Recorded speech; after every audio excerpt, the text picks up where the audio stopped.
ETV YouTube ఛానల్స్లో మీ వ్యాపార ప్రకటనల కోసం ఈ నంబర్కి కాల్ చేయండి.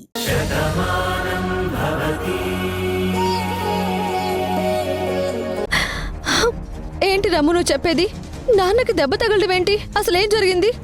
ఏం చెప్పట్లేదు బాను. ఏం అడిగినా మాట దాటేస్తున్నారు. అందుకే నాకు భయం వేసింది. ఈ సమయంలో నీకు ఫోన్ చేయాల్సి వచ్చింది. నువ్వు వెంటనే వస్తే బాగుంటుంది. సరే, నేను ఇప్పుడే వస్తున్నాను. నాన్న తలకి దెబ్బ తగిలిందంటండి. రాము చాలా కంగారు పడుతోంది. మీరేమనుకోకపోతే నేను ఒకసారి వెళ్ళొచ్చేస్తాను. అదేంటి బాను, నువ్వు ఒక్కదానివే వెళ్ళడం ఏంటి? ఇద్దరం వెళ్ళొద్దాం పద. అది కాదు. చూడు బాను, మనిద్దరం ఆనందంగా ఉన్నప్పుడే ఆనందాన్ని పంచుకుంటాం. అక్కడ మావయ్యకి బాలేదని తెలిసిన తర్వాత నువ్వు ఎలా హ్యాపీగా ఉంటావు? పద ఇద్దరం కలిసి వెళ్దాం.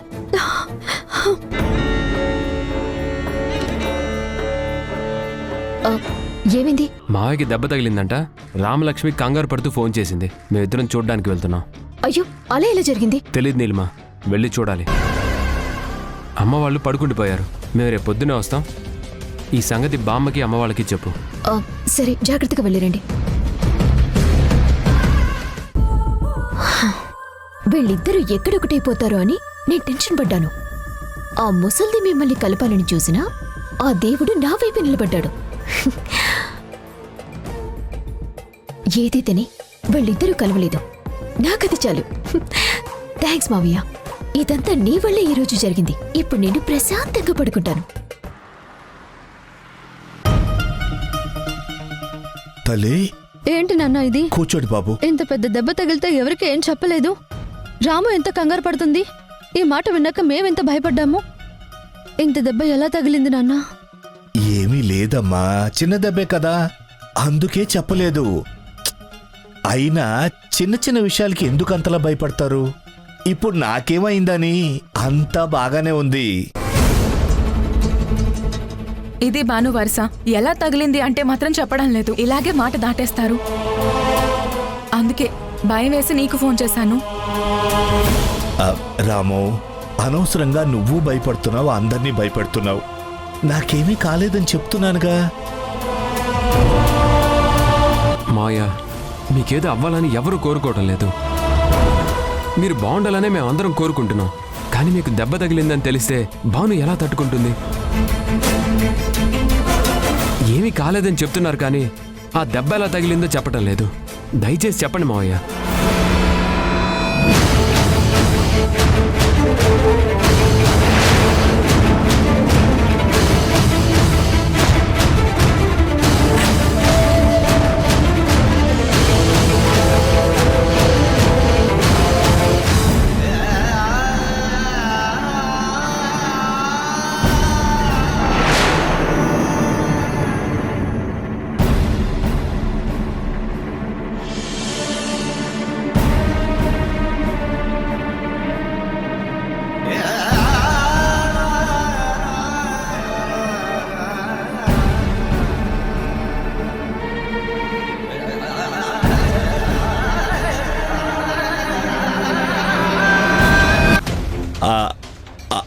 అది ఆఫీస్ పని మీద కన్స్ట్రక్షన్ బిల్డింగ్ లో ఇన్స్పెక్షన్ కు వెళ్ళాను. తలపైకెత్తి చూస్తున్నప్పుడు పైనుంచి ఓ ఇటుక ముక్క పడింది. చిన్న దెబ్బ, అంతకు మించి ఇంకేమీ లేదు.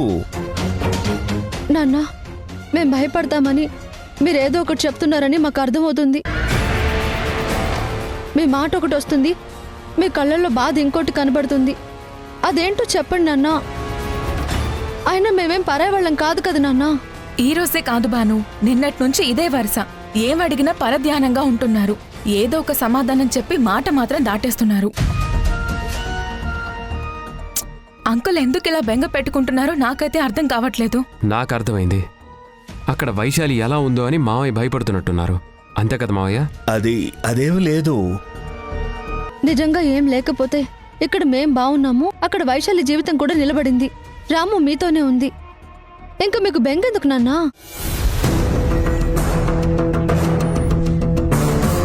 మీరు బయటికి చెప్పకపోయినా మీరు వైశాలి గురించే బాధపడుతున్నారని ఆయన బాగా కనిపెట్టారు. ఇప్పుడే ఫోన్ చేస్తానుండండి. ఒకసారి ఫోన్ ఇవ్వండి.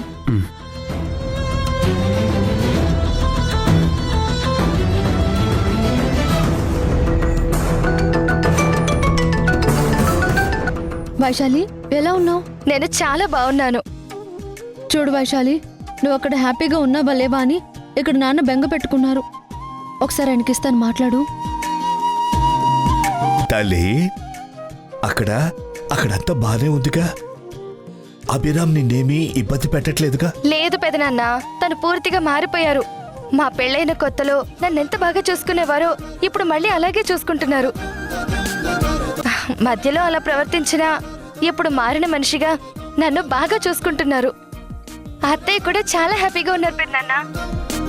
మేమంతా ఇక్కడ బాగున్నాం. అనవసరంగా మీరు నా గురించి బెంగ పెట్టుకోకండి. చాలు తల్లి, నా బిడ్డలు బాగుంటే అంతే చాలమ్మా, అంతే చాలు.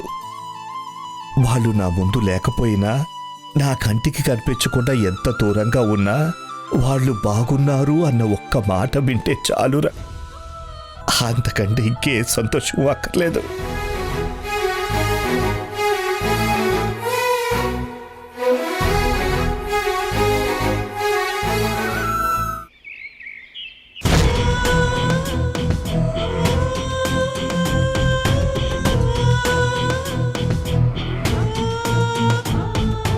ఏంటమ్మా, మనం అనుకున్నట్టు మొదలు పెట్టాం కదా, ఇంకేంటి ఆలోచిస్తున్నావు?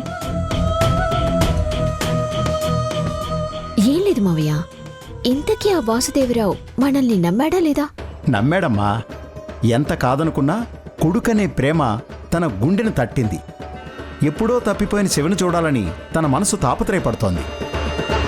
హ, అందుకేగా మనం చెప్పిన చోటికి పిచ్చోళ్ళ వచ్చాడు, పిచ్చెక్కినట్టు చుట్టూ చూశాడు. చివరికి తలకి దెబ్బ తగిలినా పట్టించుకోకుండా వెళ్ళిపోయాడు. బంధానికున్న బలం అదైతే ఆ బలహీనతో ఆడుకోవడమే మన బలం కదా.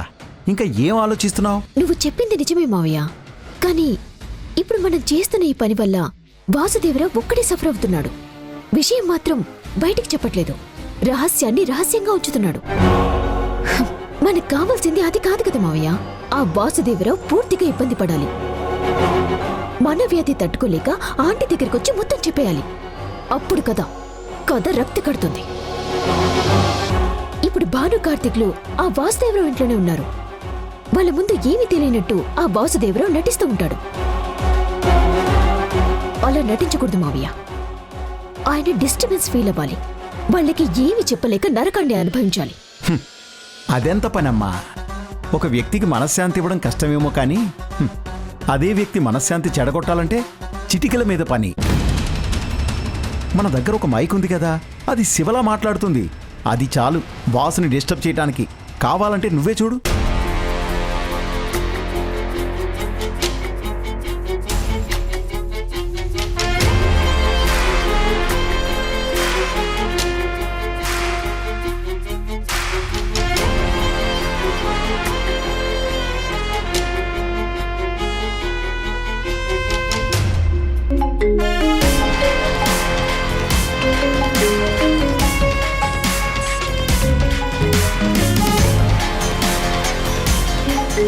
మళ్ళీ వీడే.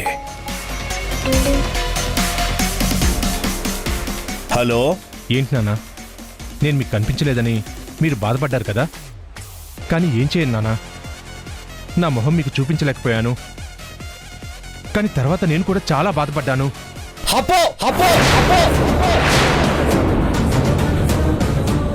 చూడు, నువ్వెవరో కావాలని చేస్తున్నావు. నువ్వు మా శివవి కాదని ఖచ్చితంగా నాకు తెలుసు. ఇక నుంచైనా నాకు అనవసరంగా ఫోన్ చేసి డిస్టర్బ్ చేయడం మానే. అర్థమైందా? నీ కొడుకుని కాకపోతే నీకోసం ఎన్నిసార్లు ఎందుకు ఫోన్ చేస్తాను?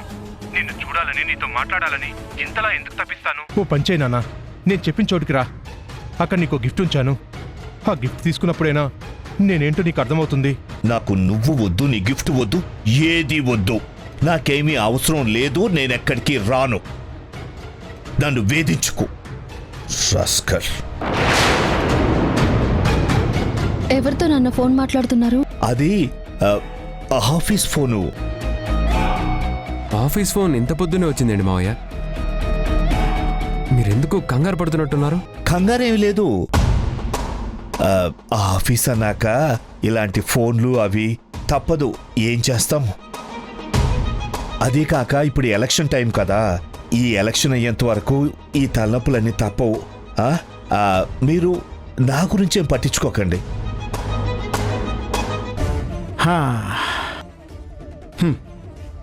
ఇప్పుడు హ్యాపీ అమ్మా? నిన్ను బయటికి తీసుకొచ్చాక నాకు ఎంత హెల్ప్ అవుతుందో నువ్వే చూస్తున్నావు కదా మావయ్య. ఇప్పుడు మనం చేస్తున్న పని వల్ల ఆ వాసుదేవరావు ఉక్కిరి బిక్కిరి అవుతున్నాడు. ఇంకొన్ని రోజులకి ఊపిరి కూడా తీసుకోలేనంత ఇబ్బంది పడతాడు. అప్పుడు అసలు ఆట మొదలు పెడతాను. థ్యాంక్స్ మావయ్య, నాకింత సహాయం చేస్తున్నందుకు. నువ్వు నా ప్రాణానివమ్మా. నీ ఆనందం కోసం ఎన్ని ప్రాణాలైనా తీసేస్తాను.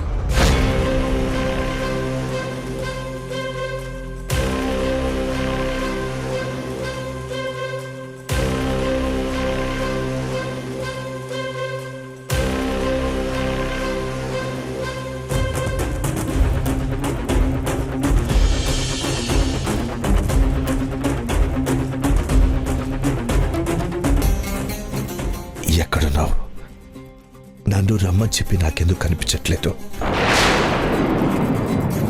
అసలు నువ్వు శివవేనా, శివ పేరుతో నాటకమాడుతున్నావా? నా కంటికి కనిపించకపోతే నువ్వే శివాని ఎలా నమ్మేది? చూసావు మావయ్య, నమ్మకం లేకపోయినా కొడుకు అనేసరికి ఎంత ప్రేమ పుట్టుకొచ్చిందో. రావటం మానేయకుండా వస్తున్నాడు. శివ అవునో కాదో అని అనుమానంతో అరుస్తున్నాడు. ఎంత కాదనుకున్నా తన సొంత రక్తం కదా, అభిమానం ఎక్కడికి పోతుంది? ఆ అభిమానమే కదమ్మా మనకి ఆయుధంగా మారింది. ఆ సెంటిమెంట్తోనే కదమ్మా మనకి నచ్చినట్టు మనం ఆడుకుంటున్నాం. ఎప్పుడో కనుమరుగైన కొడుకు ఎప్పుడు కళ్ళ ముందుకు వస్తాడా అని పిచ్చి ఆశతో ఆ వాసుదేవరావు పిచ్చివాళ్ల ఎదురు చూస్తున్నాడు. కానీ కళ్ళ ముందే కొడుకును గుర్తుపట్టలేకపోయాడు. శివా, శివా, శివా, శివా, నిన్నే, ఎక్కడున్నావు? ఈ రోజు నువ్వు నా ముందుకొస్తేనే నేను నమ్ముతాను, లేకపోతే నిన్నెప్పటికీ నమ్మను. శివవైతే నా ముందుకు రా. శివా,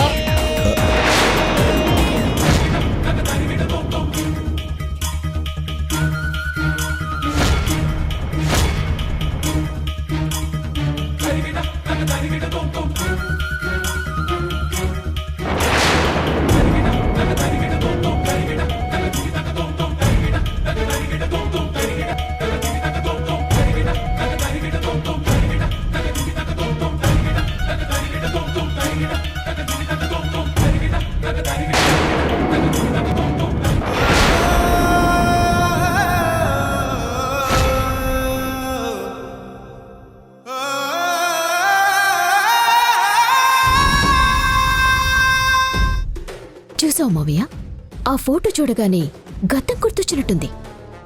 గుండెల్లో ఉన్న బాధ కన్నీళ్ల రూపంలో బయటకొచ్చేసింది. వాసుదేవరావుకి మనుషులంటే అభిమానం ఎక్కువమ్మా. అందులోనూ ప్రాణ స్నేహితుడు, రక్తం పంచుకు పుట్టకపోయినా ఊర్మిళని సొంత చెల్లెలుగా చూసుకుంటున్నాడు కదా. వాళ్ళని చూస్తే కన్నీళ్లు ఆటోమేటిక్గా వస్తాయి.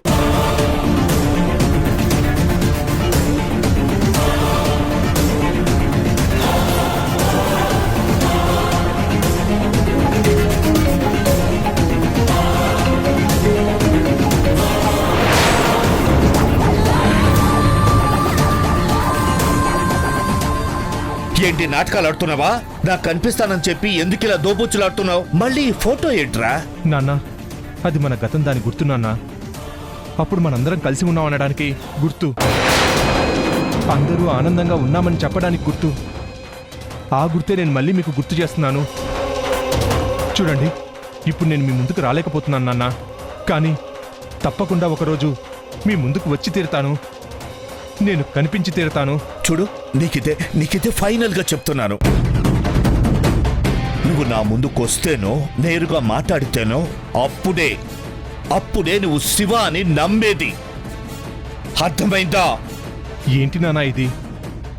ఆ ఫోటో నాకు తప్ప ఇంకెవరికి తెలుస్తుంది? ఆ గతం మనకి తప్ప ఇంకెవరికైనా తెలిసే అవకాశం ఉందా? ఇప్పటికైనా మీకు నా మీద నమ్మకం కలగట్లేదా? నేనే శివ అని. చూడండి, ఆ ఫోటో తీసుకెళ్ళి ఊర్మిళ అత్తయ్య వాళ్ళకి ఇవ్వండి. నా గురించి చెప్పండి. నన్ను క్షమించమని అడగండి. అత్తయ్య నన్ను క్షమిస్తేనే నేను మీ ముందుకు రాగలను. ప్లీజ్ నాన్న, మీకు దండం పెడతాను, వెళ్ళండి నాన్న. ఇది మీ కొడుకు కోరుకుంటున్న మొదటి కోరిక. మీకు దూరంగా ఉన్నాననుకోకండి. మీకు దగ్గరవ్వడానికి నేను చేస్తున్న ప్రయత్నం. అందరూ నన్ను క్షమిస్తే అప్పుడు ఆనందంగా మీ ముందుకొస్తాను.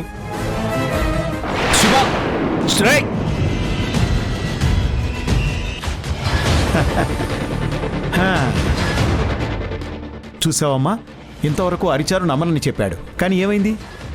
కన్నీళ్లు పెట్టుకుని మాట్లాడేసరికి కొడుకని కరిగిపోయాడు. ఈ వీక్నెస్ చాలు కదమ్మా మనం ఎలాగైనా ఆడుకోవడానికి. నువ్వు సూపర్ మావయ్య. అసలు ఆ ఫోటో ఎలా తీసుకొచ్చావు? ఇలా బలమైన ఆధారాలు చూపించకపోతే ఈ బంధాన్ని వాసుదేవరావు ఎందుకు నమ్ముతాడమ్మా? నేను శివని నమ్మించాలి అంటే ఇలాంటి శివలీల ఏదో ఒకటి చేస్తూనే ఉండాలి. సరే మావయ్య, అక్కడ జరగబోయే యుద్ధాన్ని నేను ప్రత్యక్షంగా చూడాలి. నా వంతు సాయంగా ఆ అగ్నిలో ఇంకొంచెం ఆజ్యం పోయాలి. వస్తాను మావయ్య. అలాగేనమ్మా.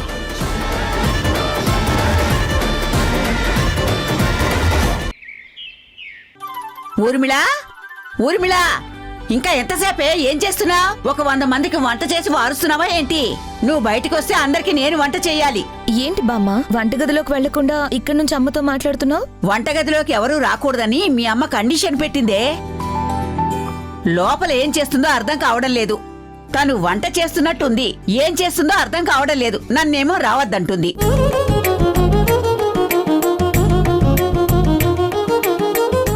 అందుకే ఇక్కడ నిలబడి పిలుస్తున్నాను. అదేంటి బామ్మ, ఎప్పుడు లేని అమ్మ వంట చేయడం ఏంటి? అయినా మేము వచ్చేస్తామని చెప్పాను కదా బామ్మ. వచ్చాక నేనే వంట చేస్తాను కదా. అనవసరంగా అత్తయ్య ఎందుకు చేస్తున్నారు? బామ్మ వద్దనే అన్నారు, కానీ అత్తయ్య ఏదో స్పెషల్ చేస్తున్నట్టున్నారు. చూద్దాం ఏం చేస్తున్నారు. ఊర్మిళ వంట కూడా అమోఘంగా ఉంటుందమ్మా. తిని చాలా ఏళ్లయింది. ఈ రోజు తృప్తిగా తిందాం.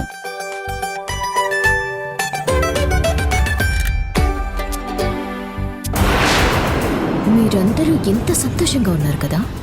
ఉండండి, ఈ ఆనందం ఎక్కువసేపు ఉండదు, ఆవిరైపోతుంది.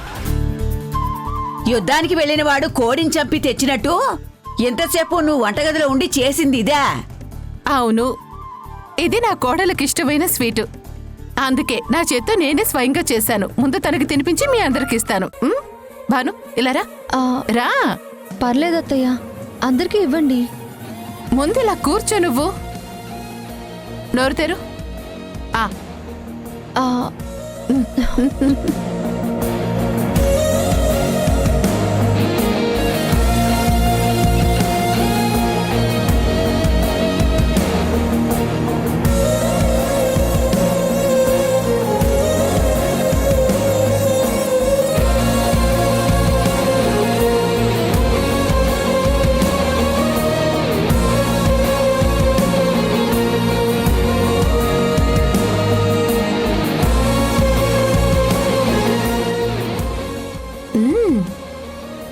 ఎలా ఉంది భాను? అమ్మ చేత్తో తిన్నంత మధురంగా ఉంది అత్తయ్య. ఇది స్వీట్లా అనిపించట్లేదు, మీ చేత్తో పెడుతున్న అమృతంలా ఉంది. ఇప్పుడు మీరు కూర్చోండి అత్తయ్య. ఎందుకు భాను? అత్తయ్య, ఏంటి ఆంటీకి ఇష్టమైన స్వీట్ ఏమైనా చేసి తీసుకొచ్చావా ఏంటి? ఏముందా బాక్స్లో? ఆంటీని ఎందుకు కూర్చోమంటున్నావు? చెప్తా గాని అత్తయ్య, ముందు మీరు కూర్చోండి. కళ్ళు మూసుకోండి. కళ్ళు మూసుకోండి చెప్తాను.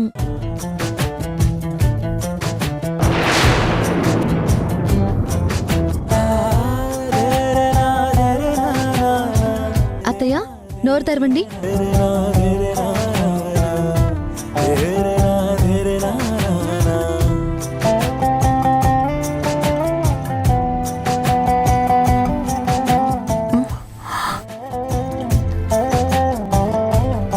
ఎలా ఉంది అత్తయ్య? కట్టెల పొయ్యి మీద చేసినటువంటి చక్ర పొంగలి.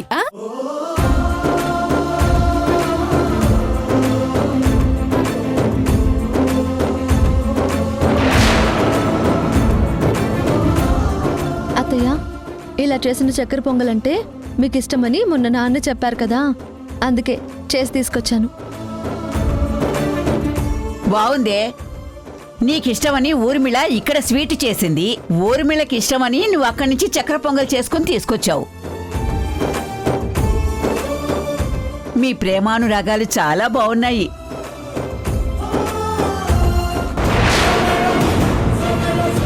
అన్నీ బాగుంటాయి. ఇంకా సేపట్లో ఇక్కడ అణుబాంబు పేలుతుందనేది మీకు తెలియదు కాబట్టి మీరు ఇంత ఆనందంగా ఉన్నారు. ఈ ఆనందం కొన్ని క్షణాల్లోనే ఆవిరైపోతుంది. ఈ ఇంట్లో ఒక భూకంపం రాబోతుంది.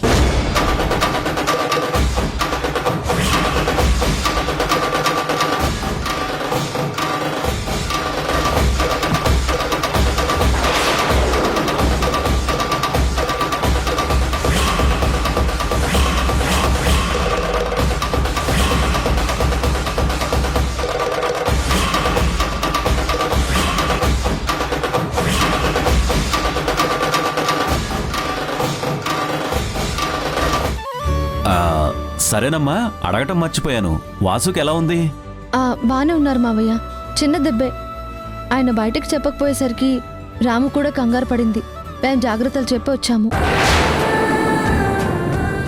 చిన్న పావునైనా పెద్ద కారుతో కొట్టమన్నారే. చిన్న దెబ్బ అయినా జాగ్రత్తగా ఉండమని చెప్పావుగా మీ నాన్నకి. చెప్పాను బామ్మ. ఇటువంటి పరిస్థితుల్లో ఈ నిజం ఇప్పుడు నేను ఎలా చెప్పాలి?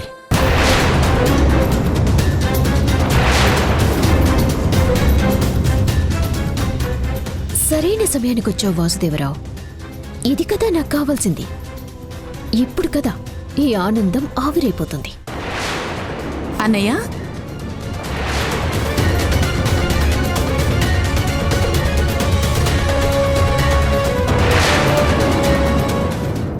లేకపోతే ఇంట్లో మన ఇద్దరమే ఉన్నామనుకున్నారా?